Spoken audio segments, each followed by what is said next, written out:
گزشتہ شب واقعہ کربلا مکمل آپ کے سامنے پیش کیا ہے، اور آج کربلا سے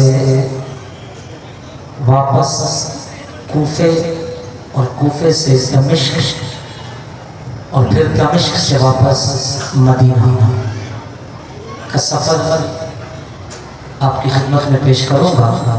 میرے دوستوں اور بزرگوں کو میدان کربلا میں جب شہادت امام علی مقام امام حسین رضی اللہ تعالی عنہ ہو گئی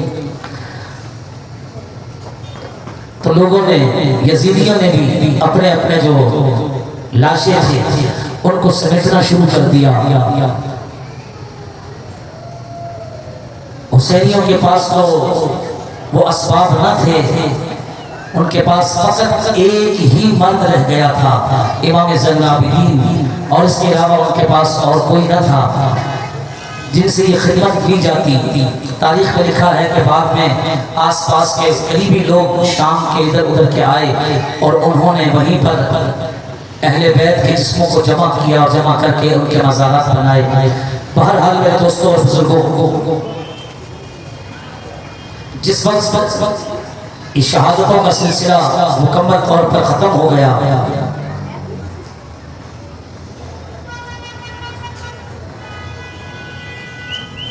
یزید کا حکم آ گیا کہ حسینی قافلہ جو ہے ان تمام لوگوں کو، مستورات کو قید کر دیا جائے، اور قید کرنے کے بعد انہیں پہلے کوفہ لے جایا جائے ابن زیاد کے پاس، انہیں قیدی بنایا جائے، اور پھر ان کے سروں کو نیزوں پر رکھ کر دمشق، یزید یعنی یزید کا میری طرف جو ہے بازاروں سے گھماتے ہوئے، نعرے بجاتے ہوئے جلوس کی صورت میں میرے پاس لایا جائے۔ چنانچہ یزید کا حکم پاتے ہی یہ کتب حدیث اور کتب سیرت کے اندر یہ ساری باتیں جو اب میں آپ سے کرنے لگا ہوں یہ سب موجود ہیں۔ میرے دوستو، جس وقت قیدی بنا کر اہل بیت کی عورتوں کو، امام زین العابدین کو قیدی بنا کر کوفے کی طرف لے جایا جا رہا تھا، تو تاریخ میں لکھا ہے کہ آسمان پر سرخ رنگ سے چند اشعار لکھے جا رہے تھے۔ وہ اشعار کیا تھے؟ توجہ سے سنے۔ آسمان پر چند اشعار لکھے ہوئے سرخ کلر سے نظر آئے، اترجو امت قتلت حسینا شفاعت جدی یوم حسابی۔ قیامت تک کا جس نے حسین کو شہید کر دیا ہے اب بھی اس بات کی امید رکھتا ہے کہ ان کے نانا جان کی شفاعت انہیں نصیب ہوگی۔ فلا واللہ لیس لہم شفیع وہم یوم القیامت فی العذاب۔ نہیں اللہ کی قسم، ایسا ہرگز نہیں ہو سکتا، کل قیامت کے دن ان کے لیے کوئی شفیع، شفاعت کرنے والا بھی نہیں ہوگا، اور کل قیامت میں رب ذوالجلال انہیں سخت ترین عذاب عطا فرمائے گا۔ وَقَدْ قَتَلُوا الْحُسَيْنَ بِحُكْمِ جَوْرٍ وَخَالَفَ حُكْمُهُ حُكْمَ الْكِتَابِ۔ اور کہا انہوں نے حسین کو شہید کر دیا، قتل کر دیا ایک ظالم حاکم کے حکم پر، ایک ظالم حاکم کے کہنے پر حسین پاک کو انہوں نے قتل کر دیا۔ وَخَالَفَ حُكْمُهُ حُكْمَ الْكِتَابِ۔ ایسا کرنا تو قرآن کے حکم کے خلاف ہی کرنا ہے۔ قرآن کہتا کلا اسألکم علیہ اجرا الا المودۃ فی القربى۔ اے محبوب، میں تم سے کسی چیز کا مطالبہ نہیں کرتا، ان سے کہہ دیجئے میں تم سے کسی چیز کا مطالبہ نہیں کرتا، اگر مجھے تم نے کچھ دینا ہے، اگر میں تم سے کوئی سوال کرتا ہوں تو فقط وہ ایک ہی چیز کا سوال ہے، تم میری اہل بیت سے پیار کیا کرو۔ اس نے فرمایا میں نے تمہیں جو کچھ بھی دیا ہے دین کی صورت میں، شریعت کی صورت میں، جتنا تمہیں میں نے نوازا ہے، میں اس پر تم سے کسی چیز کا مطالبہ نہیں کرتا۔ ہاں، اگر میں تمہیں کسی بات کا کہتا ہوں، مطالبہ کرتا ہوں، کچھ مانگتا ہوں ہوں تم سے اے میری امت تو فقط ایک ہی بات ہے بس سدا کے لیے جب تک زندہ رہنا میری آل سے پیار کرتے رہنا اللہ اکبر میرے اہل بیت سے پیار کرتے رہنا میرے دوستوں اور بزرگوں یہ قافلہ کوفے ابن زیاد کے پاس پہنچا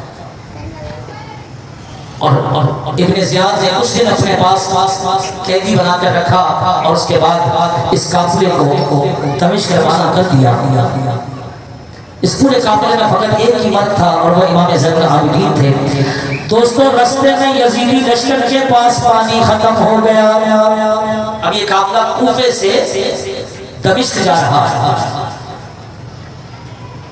کوفے سے دمشق جانے والا یہ قافلہ یزیدی لشکر کے ساتھ اہل بیت قیدی ہیں رستے کے اندر پانی ختم ہو گیا ایک مقام پر پانی ختم ہو گیا تو اس کے سرپرست نے بولا جس کی سرپرستی میں یہ یزیدی قافلہ تھا لشکر تھا اس نے کہا کہ کسی جگہ پر پڑاؤ کرتے ہیں اور پانی تو حاصل کرتے ہیں تو ایک مقام پر ٹھہر گئے یزیدی لشکر کا جو سرپرست تھا وہ اترا نیچے تو اپنے لیے اس نے ایک خیمہ بنا دیا اور اس خیمے کے اندر جا کر بیٹھ گیا باقی سارا لشکر ایسے ہی کھڑا ہے کیونکہ پانی آنے میں بھی تاخیر تھی پانی دور سے لایا جا رہا تھا تو اسی انتظار میں بیٹھے تھے کہ قربان جاؤں بی بی سکینہ امام علی مقام امام حسین رضی اللہ تعالیٰ عنہ کی صاحبزادی بی بی سکینہ بھی اپنے کجاوے سے اتری اور اترنے کے بعد دیکھا کہ پاس ایک چھوٹا سا درخت ہے چھوٹا سا درخت اس درخت کا سایہ بھی چھوٹا سا بی بی سکینہ جو بالکل کم سن ہے بھی چھوٹی ہے وہ جا کر اس درخت کے جو چھوٹے سے سائے ہے اس پہ جا کر بیٹھ گئی تو اس نے وہاں بیٹھی تو آنکھ لگ گئی آنکھ لگی تو کسی کو معلوم ہی نہ چلا کہ سکینہ اپنے کجاوے سے اتری ہے اور اتر کر اس چھوٹے سے درخت کے سائے میں بیٹھ گئی پانی آیا پانی بھرا گیا پانی پیا گیا یہ قافلہ بی بی سکینہ کو چھوڑ کر وہاں سے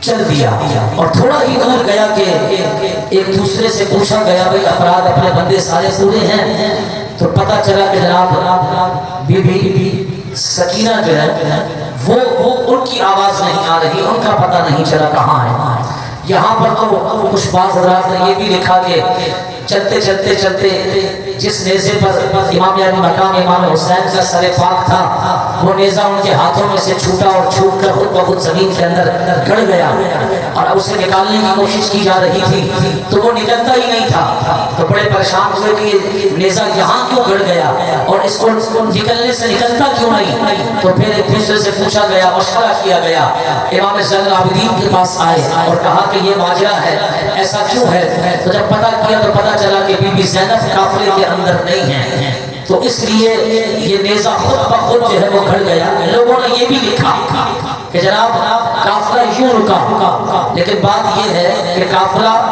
آگے بڑھا تو بی بی سکینہ کا کسی کو پتہ نہ چلا پوچھنے پر پتہ چلا کہ کجاوے میں بی بی سکینہ تو موجود ہی نہیں ہے تو قافلے کو رکوایا گیا اور پھر دوبارہ ڈھونڈنے کے لیے پیچھے بی بی زینب خود تشریف لے گئی تو دوستوں بی بی زینب امام علی مقام امام حسین کی بہن بی بی زینب تلاش کرنے کے لیے واپس اسی مقام پر تشریف لے گئی جس مقام پر پانی بھرنے کے لیے اور پانی پینے کے لیے قافلے کو روکا گیا تھا اس مقام پر پہنچی تو کیا عجیب منظر دیکھا کہ ایک چھوٹا سا درخت ہے چھوٹا سا درخت ہے اس درخت کے سائے میں ایک خاتون تو نقاب پوش ہے نقاب پہنا ہوا ہے چادر اوڑی ہے وہ چادر اوڑھ کر اسی درخت کے پاس بی بی سکینہ کے ساتھ بیٹھی ہوئی گویا کہ کوئی بی بی سکینہ کی حفاظت کر رہا ہے بی بی زینب دوڑتی ہوئی وہاں پہنچی سلام عرض کیا تو جواب ملا اور کہا آپ نے کہاں یہ کرم کیا آپ کون ہیں اور ناری سکینہ پر آپ نے اتنا کرم کیا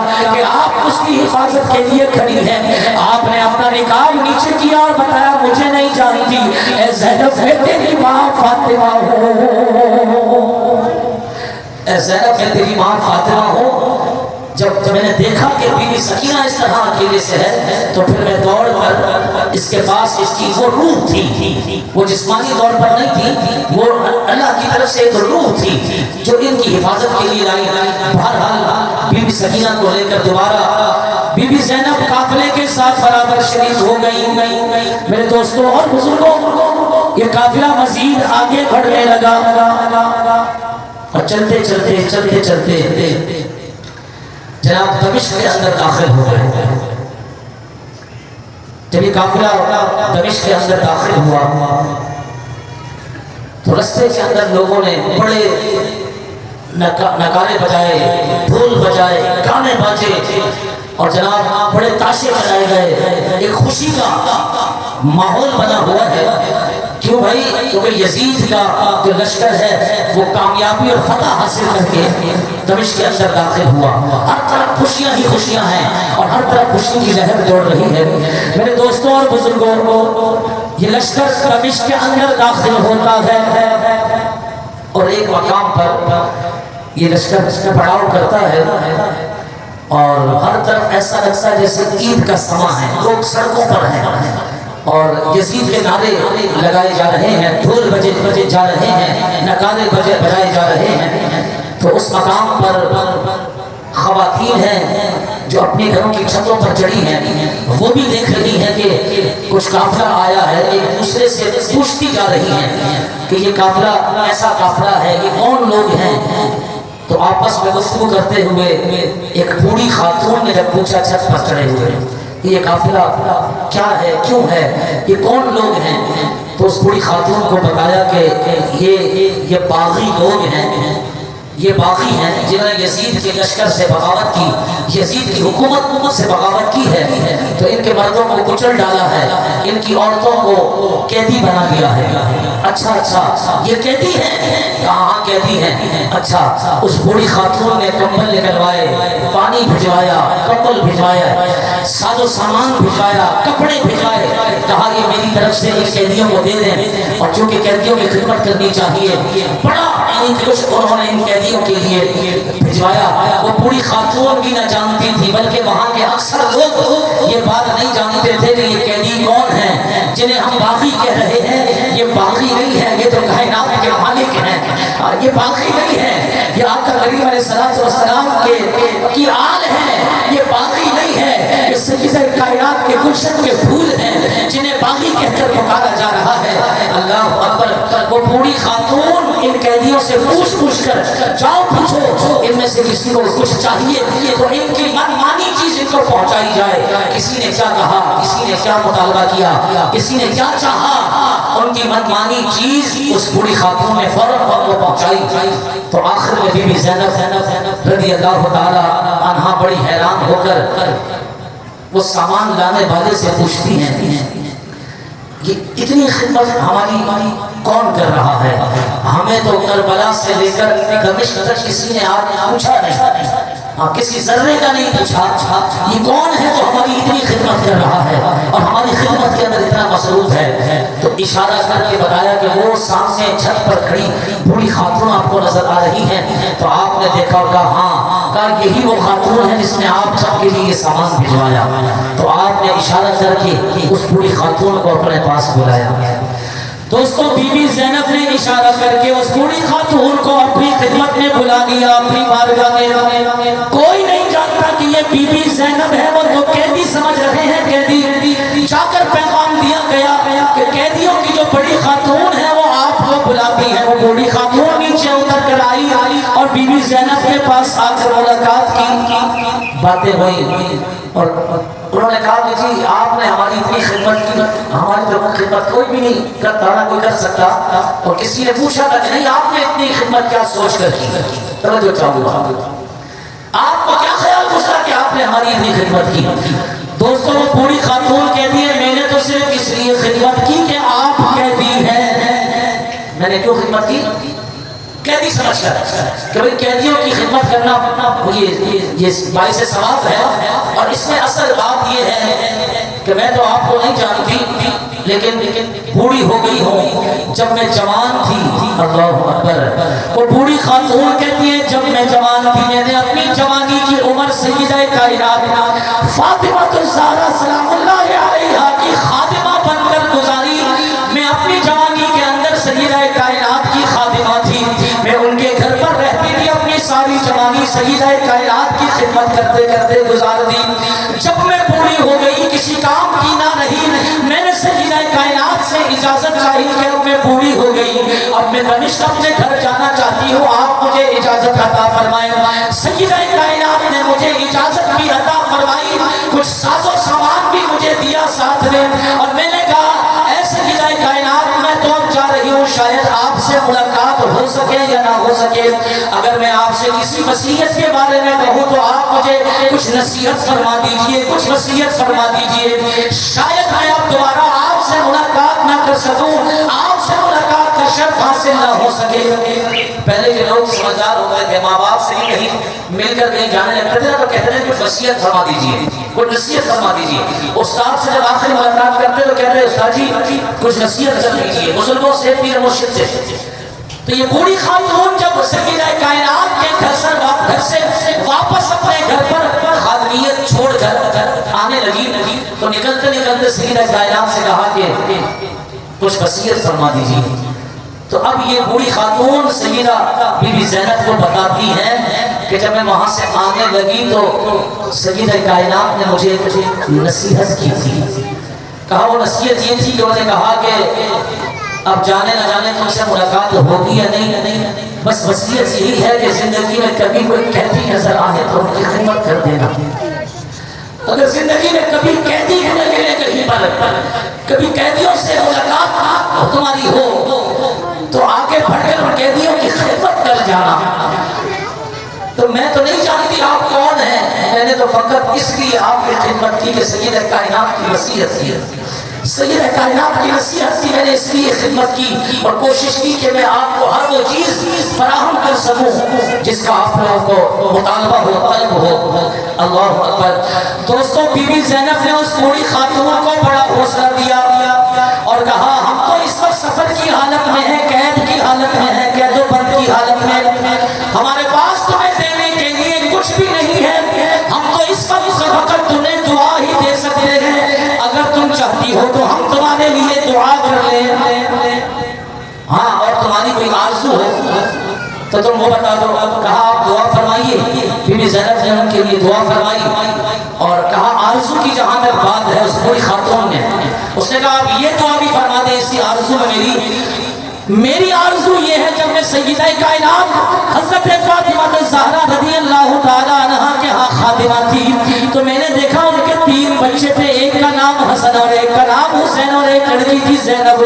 میں ان کی بڑی خدمت کیا کرتی تھی, اس وقت وہ بڑی چھوٹے چھوٹے تھے جب میں ان کو چھوڑ کر دمشق آ گئی تھی.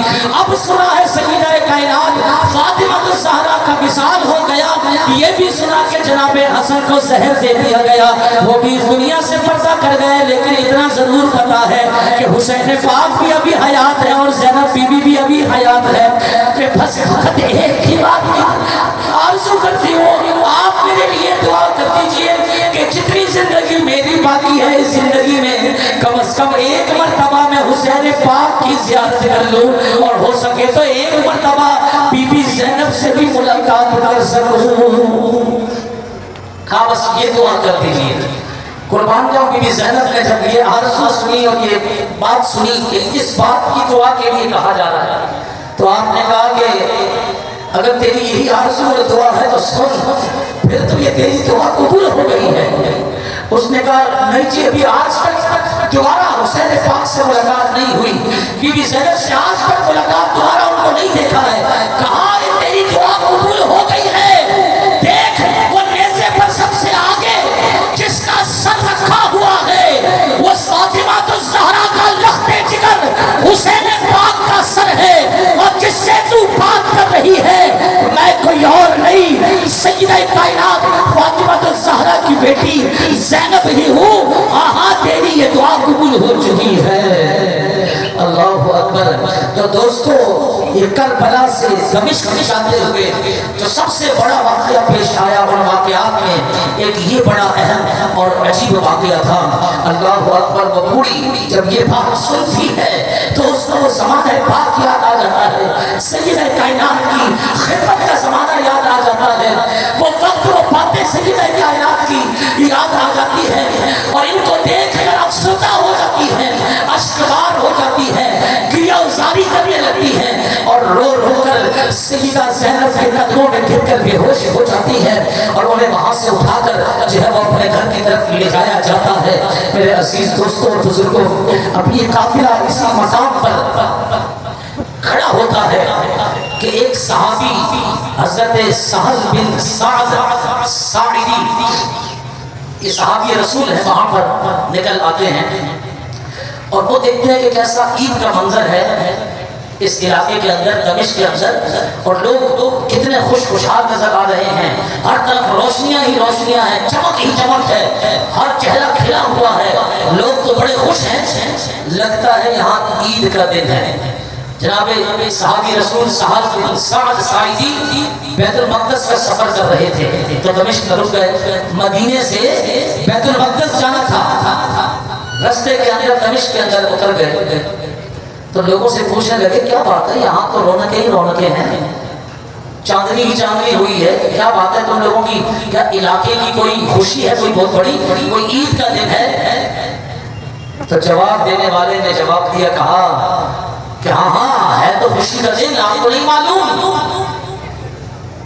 وہ لوگ جنہوں نے یزید کی حکومت کے خلاف بغاوت کی تھی ان کے مردوں کے سر کچل دیے گئے ہیں، ان کی عورتوں کو قیدی بنا دیا گیا ہے، یہ دیکھیں کتابوں کے اندر ہم نے ان کی عورتوں کو کنیزیں بنا دیا ہے، ہم نے ان کی عورتوں کو لونڈیاں بنا دیا ہے، اور یہ آپ میزوں پر دیکھیں وہ باقی جو مرد تھے جن کے سروں کو کچلا گیا یہ ان کے سر ہیں، یہ آگے میزوں پہ ان کے سر رکھے ہوئے ہیں۔ اللہ اکبر۔ آپ کہتے ہیں اچھا چلیں ان قیدیوں کو تو ہم نہیں دیکھ سکتے، وہ تو خواتین ہیں، یہ جو میزوں پر جن باغیوں کے آپ میں سر رکھے ہوئے ہیں انہی کو دیکھتے ہوئے چلتے ہیں۔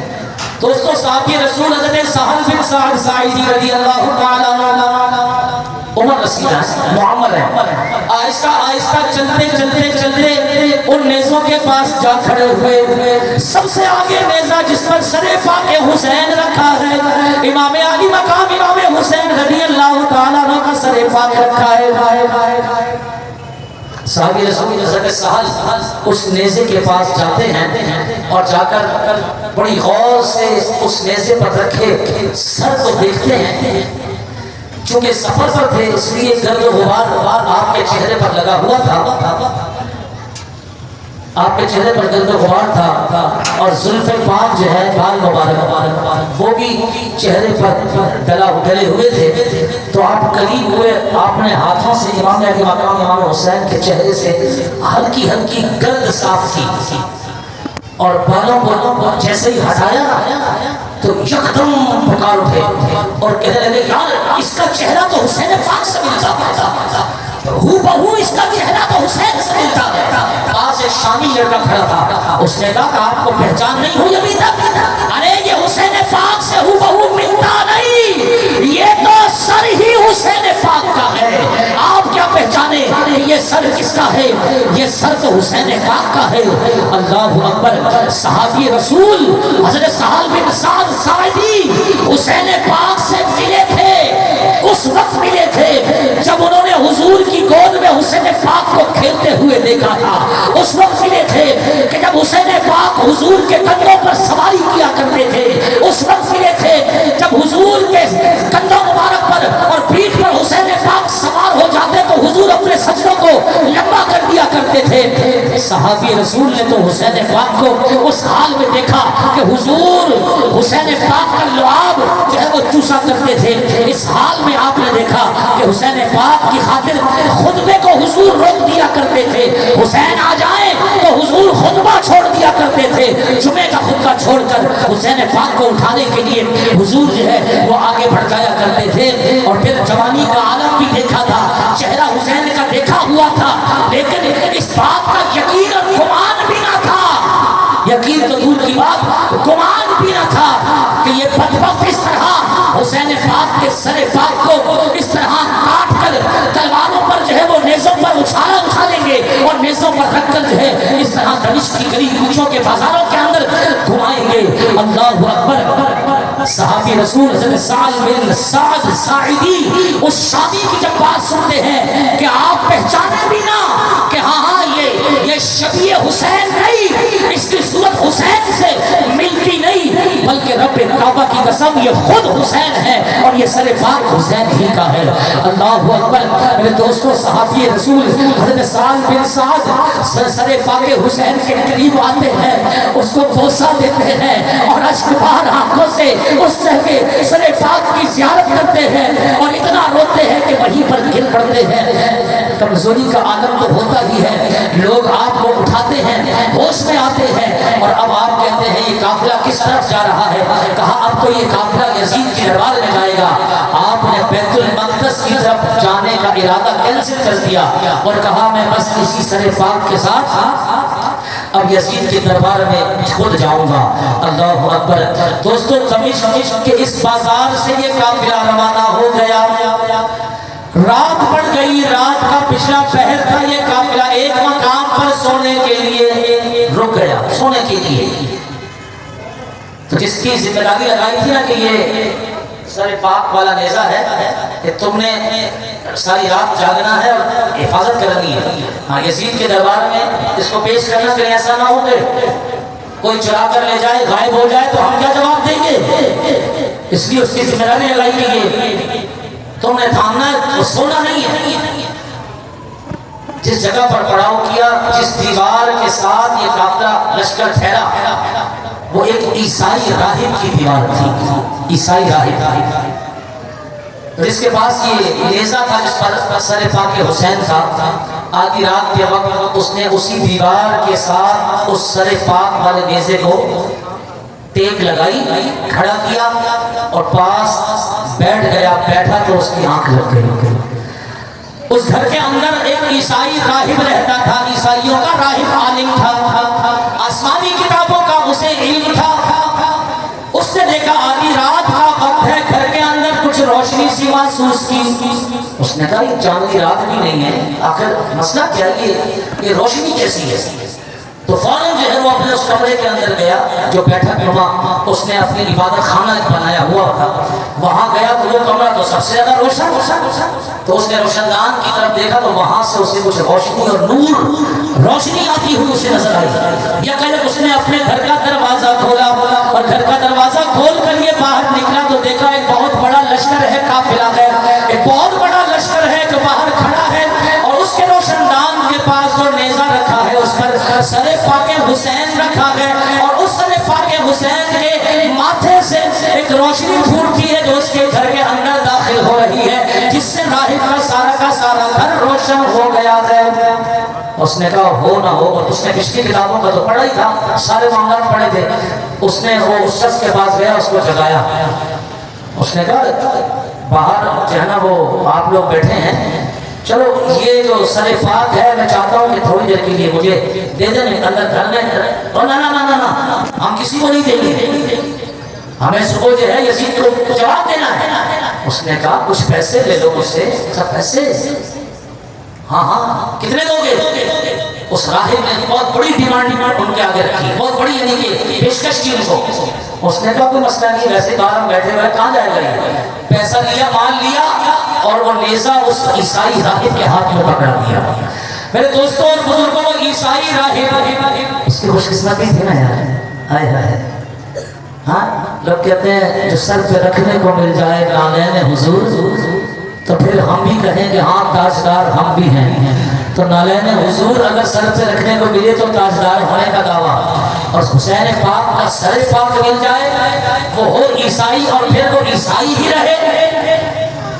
حسین پاک کے سر پاک کی برکتیں کیوں حاصل نہ ہو؟ وہ نیزہ گھر پر لے گیا، اس پہ سے سر کو اتارا، ایک تشت کے اندر رکھا۔ دوستوں صاف پانی کے ساتھ امام علی مقام امام حسین کے چہرے کو صاف کیا، جو اس پر خون لگا تھا، گرد و غبار لگی تھی، وہ ساری کی ساری دور کی۔ امام علی مقام امام حسین کے بالوں میں کنگھا کیا، انہیں سوارا اور سوار کر ساری رات ہاتھ باندھے اس سر پاک کے آگے تہجد کی نماز تک، صبح کی نماز تک وہ کھڑا رہا، اور ساری رات ادب و تعظیم کے اندر کھڑا رہا، اور رب کی بارگاہ میں دعا کرتا رہا۔ سر پاک کی تعظیم کرنے کی بدولت جب صبح کا وقت ہوا تو رب کی بارگاہ میں فوراً پڑھا اشہد ان لا الہ الا اللہ وحدہ لا شریک لہ واشہد ان محمدا عبدہ ورسولہ. کلمہ شہادت پڑھ کر وہ راہب مسلمان ہو گیا. اللہ یا رسول اللہ یا علی یا غوث یا علی اللہ اکبر اللہ اکبر. دوستو دل کی زمین ستھری ہو. حضور نے فرمایا نا انما الاعمال بالنیات، اعمال کا دار و مدار نیت پر ہے. کیا مطلب؟ دل کی تختی صاف ہو. آپ نے کہا بارش ہوتی ہے نا، بارش کسی جگہ پر کیچڑ ہو جاتا ہے اور کسی جگہ پر سبزہ ہوتا ہے. بارش تو ایک ہی ہے، آسمان سے ہی آتی ہے، لیکن کسی جگہ پر سبزہ ہوتا ہے اور کسی جگہ پر کیچڑ. بات کیا ہے؟ بات یہ ہے صحبت امام عالی مقام ان یزیدیوں کو بھی ملا ہے، لیکن دل کی زمین ہی گندی ہے. اس لیے وہ اس امام عالی مقام کے سر پاک سے فیض یاب نہ ہو سکے، برکتیں نہ حاصل کر سکے، جبکہ راہب کے دل کی زمین رب کے ہاں ستھری تھی، پاک تھی. اس لیے رات کے چند پہروں کے اندر ہی سر حسین پاک سے جو برکتیں اس راہب کو ملی کہ اس نے فوراً کلمہ پڑھا، کلمہ پڑھ کر حضور کے دین میں داخل ہو کر مسلمان ہو گیا. میرے دوستوں بزرگوں، ایک یہ واقعہ جو کوفے سے دمشق آتے آتے جو پیش آیا. میرے دوستوں اور بزرگوں، صبح کا وقت ہوا اور یزید کا یہ قافلہ سر پاک حسین اور باقی سروں کو نیزوں پر رکھ کر دربار یزید کی طرف فوراً بڑھ گیا. یزید کے دربار میں پہنچتے ہیں، توجہ چاہتا ہوں، یزید کے دربار میں پہنچ کر اب صحابی رسول صاحب کے ساتھ تھے. آپ فرماتے ہیں دربار یزید کا لگا ہوا ہے اور شراب کے اندر خود کیا ہوا یہ بغیرت ذلیل یزید یہ دربار کے اندر آیا. اسے پتا چلا کہ قافلہ آ گیا ہے تو شراب کے اندر خود کیا ہوا یہ آیا اور اپنے تخت پر بیٹھ گیا اور سامنے اہل بیت اطہار کے ان نونہار ان پھولوں کو کھڑا کر دیا. کہیں امام زین العابدین کھڑے ہیں، کہیں خواتین و مستورات کو کھڑا کر دیا. بی بی سکینہ بھی کھڑی ہیں. آپ کو پتا اس قافلے کے اندر مولا کائنات علی مرتضیٰ کی ایک صاحبزادی اور بھی جن کا نام فاطمہ بنت حسین ہے وہ بھی تھی. ان سب کو بی بی زینب کو بھی جتنے تھے سارے ان کو لائن سے یزید کے دربار میں کھڑا کر دیا گیا. شراب کے اندر دھت یزید سب سے تعارف کرنے لگا. ہاں جی تمہارا نام کیا ہے؟ کون؟ تمہارا نام کیا ہے؟ کون؟ تمہارا نام کیا ہے؟ دوستوں یہ باتیں پوچھتا بی بی سکینہ کے پاس آ گیا. بی بی سکینہ کی بات آ گئی اور کہا کہ ہاں تم کون؟ تو تاریخ میں لکھا ہے کہ بی بی سکینہ نے کوئی جواب نہ دیا بلکہ اپنی پھوپھی جان بی بی زینب سے چپٹ. یزید نے پھر کہا ہاں تم سے پوچھتا ہوں کون؟ نام کیا ہے تمہارا؟ کوئی جواب نہ دیا.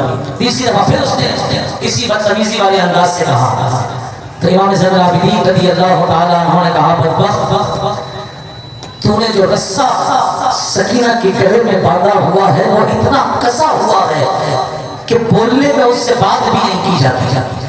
یہ رسہ تو کم سے کم ڈھیلا کر دے. اگلی بات اس نے اپنے درباری سے کہا جاؤ اس کے رسے کو ڈھیلا کرو. دوستوں جب وہ آگے بڑھا تو بی بی سکینہ دوبارہ اپنی پھوپھی جان بی بی زینب کے جسم سے چپٹ گئی. امام زین العابدین نے کہا بدبخت یہ اہل بیت کے بچے ہیں، یہ اہل بیت کی بیٹیاں ہیں اور بدبخت یہ حسین پاک کی بیٹی ہے، یہ نانا حضور کی نواسی ہے، یہ باپردہ خواتین ہے، اسے کوئی غیر مرد ہاتھ لگائے یہ کیسے گوارا ہو سکتا ہے؟ اپنے درباری اپنے پاس رکھ میں خود ہی اس کے رسے کو ڈھیلا کر دیتا ہوں۔ امام علی مقام کے صاحبزادے امام زین العابدین امام علی اکبر آگے بڑھے اور بی بی سکینہ کے اس رسے کو ڈھیلا کیا۔ اب اس نے پوچھا دوبارہ کون؟ اس نے کہا سکینہ۔ تو کہا کیسا لگا ہمارا منظر، یعنی جو ہم نے کیا کیسا لگا؟ قربان جاؤں کم سے چھوٹی عمر کی بی بی سکینہ امام علی مقام امام حسین کی صاحبزادی کہتی ہے، اور بدبخت تو نے جو منظر دکھانا تھا وہ تو ہم نے دیکھ لیا، اب سن میں قسم کھاتی ہوں کل قیامت میں حضور کی بارگاہ لگی ہوگی میدان محشر کے اندر، اب جو ہم تجھے منظر دکھائیں گے وہ تو دیکھ نہ سکے گا اور تڑپے گا اور روئے گا۔ ہم نے تو وعدہ کیا ہے حضور سے، جس نے ہماری طرف نیزہ بھی اٹھایا، تلوار بھی بڑھائی، جس نے ہمیں تیر بھی مارا، تھوڑی سی بھی اذیت پہنچائی، ہم نے وعدہ کیا ہے آقا کریم علیہ السلام اپنے نانا جان سے کہ لوگ شفاعتیں کروانے کے لیے آپ کی بارگاہ میں آئیں گے، تو ہم نے اپنے نانا جان سے کہا تھا کہ آپ ان کی ہرگز آپ ان کی شفاعت نہیں کریں گے، تو ہمارے نانا جان نے کہا تھا ہاں میں وعدہ کرتا ہوں جس نے تمہاری طرف نیزہ بھی کیا ہوگا میں اس کی کل قیامت کے اندر شفاعت نہیں کروں گا۔ اور حدیث پاک ہے حضور علیہ السلام نے فرمایا حرم شفاعتی فإن اللہ حرم علیہ الجنہ، کہا جس نے میری اہل بیت سے بغض و عداوت رکھا، ہلکا سا بھی نیزہ یا تلوار کی نوک ان کی طرف بڑھائی، حرم شفاعتی، میری شفاعت ایسوں پر حرام کر دی گئی ہے، فإن اللہ حرم علیہ الجنہ، رب ذوالجلال نے جنت ان پر حرام کر دی ہے۔ اللہ تعالیٰ ایسے وہ کبھی بھی جنت کے اندر داخل نہیں فرمائے گا۔ اللہ اکبر۔ میرے دوستوں اور بزرگوں، یہ مکالمہ یزید کا اور بی بی سکینہ کا لگا ہوا تھا کہ اچانک ایک شامی شخص دربار یزید میں داخل ہوا اور اس نے ان تمام جو قیدی تھے، اہل بیت کی مستورات تھی، خواتین تھی، ان سب پر نظر ڈالی، اور وہ تھوڑا یزید کا جاننے والا بھی تھا، تو دربار یزید میں داخل ہوتے جب نظر ڈالی نا کہ خواتین کھڑی ہیں، تو کہنے لگا کہ یزید میں نے سنا ہے تیرے پاس کچھ کنیزیں آئی ہیں، لونڈیاں آئی ہیں۔ یزید نے کہا ہاں میرے پاس کچھ کنیزیں ہیں، لونڈیاں ہیں۔ بتاؤ یار اہل بیت اطہار کی خواتین کو کنیزیں اور لونڈیاں کہا جا رہا ہے، آقا کریم کی مجھے اور آپ کو اتنا برا لگ رہا ہے، بتاؤ میرے آقا کریم علیہ السلام کی طبیعت پر کیا گرا گزر رہا ہوگا۔ اس نے آ کر کہا یزید میں نے سنا ہے تیرے دربار میں کچھ لونڈیاں آئی ہیں، کچھ کنیزیں۔ یزید کہتا ہاں آئی ہیں، کیا کام ہے؟ تو اس نے ایک نظر ڈالی تو امام علی مقام امام حسین کی صاحبزادی فاطمہ بنت حسین کے بارے میں اشارہ کر کے کہا یزید یہ جو ہے نا خاتون، ہاں یہ لڑکی مجھے بطور کنیز اور بطور لونڈی مجھے دے دو۔ میرے دوستوں فاطمہ بنت حسین دوڑ کر سیدہ زینب کے ساتھ لپٹ گئی اور کہنے لگی پھپھی جان کیا آپ ہمیں کنیزیں بھی بنایا جائے گا، لونڈیاں بھی بنایا جائے گا؟ بی بی زینب بڑی اونچی آواز سے تقریر کرتے ہوئے کہتی ہے بیٹا جب تک ہم زندہ رہے رب ذوالجلال ان کو یہ طاقت اور قوت عطا نہیں فرمائے گا کہ اہل بیت کی بیٹیوں کو کنیزیں بنایا جائے، اہل بیت کی بیٹیوں کو لونڈیاں بنایا جائے، جب تک میں زندہ ہوں ایسا ہونے نہیں دوں گی۔ اللہ اکبر۔ اتنی گفتگو وہ شامی شخص جس نے لونڈی مانگی تھی اس کو نہیں پتا تھا کہ یہ کنیزیں جو جسے میں کنیزیں کہہ رہی ہوں یہ امام علی مقام امام حسین کی اولاد ہے، یہ آقا کریم علیہ السلام کی اہل بیت کی شہزادیاں ہیں۔ جب بی بی زینب نے تقریر کی نا اونچی آواز سے کہ گھبرا مت فاطمہ، جب تک میں زندہ ہوں تو آقا کریم علیہ السلام نبی آخر زمان کی بیٹیوں کو کوئی بھی لونڈی نہیں بنا سکتا، کنیزیں نہیں بنا سکتا۔ یہ بات اس شامی شخص جس نے مطالبہ کیا تھا لونڈی کا اس کے جان کے اندر پڑتی ہے کہ یہ عام خواتین نہیں ہیں، یہ حضور علیہ السلام کے گھر اہل بیت کی شہزادیاں اور بیٹیاں ہیں، جسے میں کنیزیں اور لونڈی کہہ رہا ہوں۔ اس نے اس بات کو چھوڑ کر سیدھا یزید کی طرف اشارہ کر کے کہا او بدبخت یزید، میں تو نہیں جانتا تھا کہ جسے تو کنیزیں کہہ رہا ہے اور جسے تو لونڈیاں کہہ رہا ہے وہ اتنی مقدس ہستیاں ہوگی۔ رب ذوالجلال نے تو ان کا بڑا مقام رکھا ہے، قرآن نے تو کہا ان سے پیار کرو، ان سے محبت کرو، ان سے لگاؤ رکھو۔ حضور سے رب نے کہا ہے کہ اگر تمہیں کچھ چاہیے تو ان سے مانگو، تو حضور نے کہا مجھے فقط اتنا چاہیے کہ تم پہلے میرے اہل بیت سے جو ہے وہ پیار کرو، میرے اہل بیت سے محبت کرو۔ اور بدبخت یزید، ہمیں تو ان سے پیار کرنا چاہیے، محبت کرنا چاہیے۔ افسوس کہ مجھے پتہ نہ تھا، لیکن خدا کی قسم رب ذوالجلال تیرا حشر بہت برا کرے گا اور تو جہنم کے اندر جائے گا۔ اور شامی شخص اور یزید پر برس پڑا۔ یزید جب دیکھا کہ سارے دربار کے سامنے مجھے اتنا ذلیل کر دیا اور اتنی باتیں سنائی تو یزید نے اپنے درباری سے کہا جاؤ اسی وقت اس کا سر جو ہے وہ قلم کر دو۔ اس نے کہا مجھے اس بات کی کوئی پرواہ نہیں ہے کہ میں تیرے سامنے حق بات کہہ کر جا رہا ہوں۔ ہاں میں رب تعالیٰ میری وہ غلطی معاف کرے گا جو مجھے معلوم نہ تھا، نہیں معلوم تھا کہ اہل بیت کی بیٹیاں ہیں۔ پروردگار میری وہ غلطیاں معاف فرما دے گا، لیکن میں حق کی بات تیرے سامنے کہہ کر حق کا اعلان کر رہا ہوں۔ اب چاہے تو میرا سر بھی تن سے جدا کر دے، مجھے اس بات کی کوئی پرواہ نہیں، مجھے تجھے حق کہنا تھا وہ میں نے کہہ دیا۔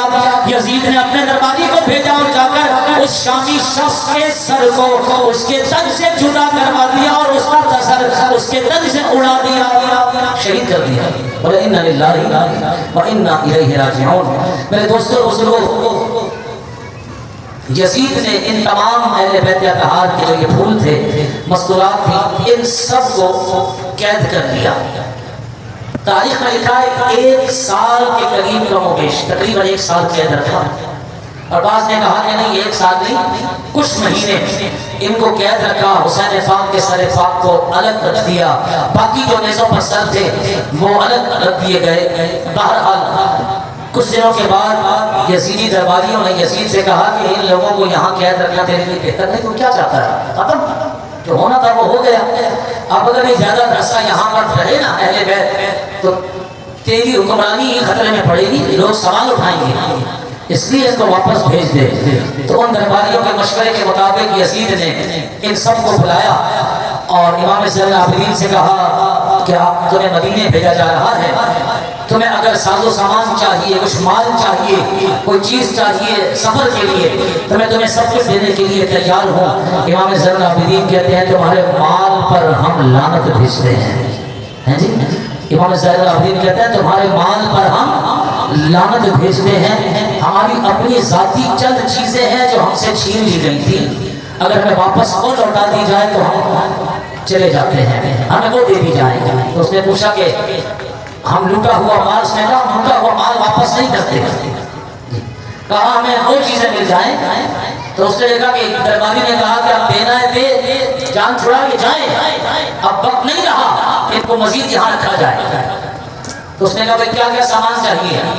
اس نے کہا سارا مل جائے جو ہمارا تھا وہ تو اچھی بات ہے، ورنہ سیدہ کائنات بی فاطمہ الزہرا کے مبارک ہاتھ کا ایک گلو بند ہے جو انہوں نے اپنی بیٹی کو پہنایا تھا، وہ بھی چھین لیا گیا تھا، وہ دے دیا جائے۔ اور کچھ کپڑے ہیں جو سیدہ کائنات بی فاطمہ الزہرا نے اپنے ہاتھ سے اون کے ذریعے بونے تھے، بنائے تھے، وہ کپڑے چادریں ہیں، وہ ہم کو دے دی جائے تو بس ہمارے لیے کافی ہیں۔ اللہ اکبر۔ سیدہ کائنات سے نسبت رکھنے والی وہ جو چیزیں تھیں نشانی کے طور پر انہوں نے وہ واپس لی، اور پھر قافلے کی صورت میں دمشق کو چھوڑ کر پہلے کربلا گئے۔ 3 دن تک کربلا معلیٰ کے اندر شہیدوں کے مزارات پر بیٹھے رہے اور وہاں پر زیارت کرتے رہے، اور پھر آخر 3 دن کے بعد یہ قافلہ مدینہ پاک زادہ اللہ شرفہا و تعظیمہا مدینہ پاک کی طرف جو ہے وہ روانہ ہو گیا۔ میرے دوستوں اور بزرگوں، اب یہ دمشق سے قافلہ کربلا معلیٰ 3 دن یہاں رک کر یہاں سے پھر واپس مدینہ پاک کی طرف روانہ ہوا۔ یہ سفر کرتا کرتا قافلہ جب مدینہ کے قریب پہنچا، آپ نے ایک بات کبھی نوٹ کی ہو، جب کسی پر کوئی مصیبت یا پریشانی آئے نا اور پاس اپنا کوئی نہ ہو تو ایک ضبط ہوتا ہے، ایک صبر ہوتا ہے، ایک سینہ مضبوط ہوتا ہے، انسان برداشت کرتا رہتا ہے۔ لیکن اچانک کوئی اپنا قریب آ جائے، کوئی اپنا قریب آ جائے تو پھر کیا ہوتا ہے؟ سارے ضبط ختم ہو جاتے ہیں، سارے صبر ٹوٹ جاتے ہیں، آنکھیں آنسو بہانا شروع کر دیتی ہیں، اور سینے سے لگ کر انسان پہ بے بہار ہوتا ہے۔ بس یہاں بھی کچھ ایسا ہی تھا کہ یہ قافلہ شہیدوں کربلا سے ہوتا ہوا جب مدینے پہنچا ہے، مدینہ جو قریب آتا جا رہا تھا اور اشک بہتے جا رہے تھے، آنسو بہتے جا رہے تھے، اور لوگوں کو پیغام پہنچا دیا گیا تھا کہ قافلہ جو یہاں سے پھولوں کا قافلہ بن کر کربلا کی طرف اور کوفے کی طرف گیا تھا، وہ سارا کا سارا لٹ چکا ہے، اب وہ قیدی ہے، اب وہ کوفے والے اور دمشق والے کہلا کر واپس مدینے آ رہے ہیں۔ سارا کا سارا مدینہ یہ بات سنتے ہی شہر سے باہر آنے لگ گیا اور ان کا استقبال کرنے لگا۔ اللہ اکبر، تاریخ میں لکھا ہے مدینہ پاک کے اندر قیامت دو مرتبہ آئی۔ کہا ایک مرتبہ اس وقت جب اللہ کے محبوب علیہ السلام کا وصال ہوا، اور دوسری مرتبہ قیامت اس وقت مدینہ پاک کے اندر آئی جب یہ مستورات کا قافلہ امام زین العابدین کی سرپرستی کے اندر مدینہ پاک کے اندر داخل ہوا۔ ہر شخص آبدیدہ تھا، ہر شخص رو رہا تھا، آہو پٹا کے اندر تھا، گریہ و ساری تھی، مدینے کا ذرہ ذرہ اشکبار تھا، کیا بچے، کیا بوڑھے، کیا جوان، کیا مرد، کیا عورتیں، سارے کے سارے غم کے اندر نڈھال تھے اور سارے ہی سارے رو رہے تھے۔ دوستو یہ قافلہ آقا کریم علیہ السلام کے روضے پر پہنچا ہے، حضور کی قبر انور سے لپٹ کر خوب روتا ہے، گریہ و ساری کرتا ہے۔ امام زین العابدین اپنے بابا جان امام والی مقام امام حسین کا سلام جو کربلا میں شہید ہونے کے لیے جا رہے تھے، تو امام زین العابدین سے کہا تھا حضور کے روضے پر حاضری ہو تو میرا سلام پیش کر دینا۔ امام زین العابدین حضور کے روضے پر لپٹ جاتے ہیں، بابا جان امام علی مقام امام حسین کا سلام بھی پیش کرتے ہیں، اور جو واقعہ پیش آیا شروع سے لے کر آخر تک روتے روتے امام زین العابدین نانا جان نانا حضور آقا کریم علیہ السلام کی بارگاہ میں وہ سارا واقعہ کربلا سارا کا سارا پیش کرتے ہیں، اور روتے روتے حضور کے اسی روضے پر جو ہے وہ گر جاتے ہیں اور بے ہوش ہو جاتے ہیں۔ اللہ اکبر، تاریخ کہتی ہے کہ وہ دن اور امام علی مقام امام حسین کی زندگی کا آخری دن، اس دن سے لے کر جب تک امام زین العابدین زندہ رہے ہم نے کبھی امام زین العابدین کو مسکراتے نہیں دیکھا، امام زین العابدین کو کبھی ہنستے ہوئے نہیں دیکھا، مسکراتے ہوئے نہیں دیکھا۔ ایک روز کسی نے پوچھ لیا، اے امام ہم نے آپ کو ہمیشہ روتے ہوئے دیکھا ہے، ہم نے کبھی آپ کو مسکراتے ہوئے نہیں دیکھا، کبھی ہنستے ہوئے نہیں دیکھا، ہم نے جب دیکھا آپ کی آنکھیں اشکبار رہتی ہیں، آنکھوں میں آنسو رہتے ہیں، آپ کی آنکھیں نم رہتی ہیں، آخر کیا وجہ ہے؟ قربان جاؤں امام علی مقام امام حسین کے فرزند امام زین العابدین کہتے ہیں یار تو نے قرآن پڑھا ہوگا، اللہ اکبر، جناب یعقوب کا ایک یوسف گیا تھا، جناب یعقوب کا ایک یوسف گم ہوا تھا، جناب یعقوب نے رو رو کر قرآن کہتا ہے فَبْيَضَّتْ عَيْنَاهُ مِنَ الْحُزْنِ فَهُوَ كَظِيمٌ، جناب یعقوب جناب یوسف کے غم میں اتنا روئے کہ اپنی آنکھوں کی بینائی ختم کر دی۔ وہ یار جس کا ایک یوسف گم ہوا ہو، جس کا ایک یوسف گم ہوا ہو اور واپس ملنے کی بھی امید ہو، وہ تو اتنا روئے کہ اس کے آنکھوں سے آنسو اتنے بہے کہ بینائی ختم ہو جائے۔ اور بتاؤ جس زین العابدین نے اتنے یوسف کھو دیے ہو، اتنے یوسف جس کے گم ہو گئے، علیہ جناب یعقوب کو تو ملنے کی امید تھی، ہم تو اس طرح کھو کر آئے کہ اب ہمیں ان سے دوبارہ ملنے کی کوئی امید نہیں۔ اللہ اکبر، تو بتاؤ یعقوب ایک یوسف کے گم گم ہونے سے روئے اور بینائی چلی جائے، جس نے اتنے یوسف کھوئے ہوں کہ ملنے کی امید بھی نہ ہو، وہ کس طرح سے مسکرا سکتا ہے اور اس کے چہرے پر کس طرح جو ہے وہ ہنسی آ سکتی ہے۔ اللہ اکبر۔ تاریخ میں لکھا ہے کہ امام زین العابدین، امام علی اکبر ساری زندگی تنہائی کے اندر اللہ کی عبادت میں اور اشک بار رہ کر آپ نے گزاری، اور ایک مرتبہ پھر ایسا ہوا کہ آپ جنگل کی طرف نکل گئے، صحرا کی طرف نکل گئے، بیابان کی طرف، اور آپ نے وہاں پر خیمہ لگا دیا۔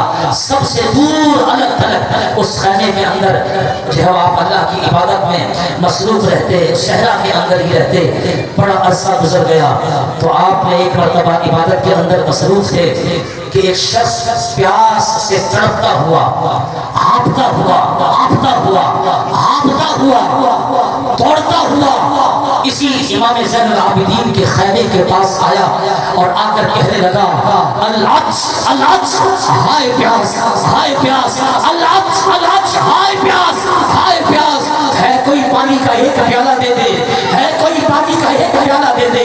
اللہ اکبر۔ امام زین العابدین خیمے کے اندر عبادت کے اندر مصروف ہیں۔ آپ نے تو کبھی اپنی نگاہ کو اٹھا کر آسمان کی طرف بھی دیکھنا چھوڑ دیا تھا، اس قدر عبادت کے اندر وہاں رہتے۔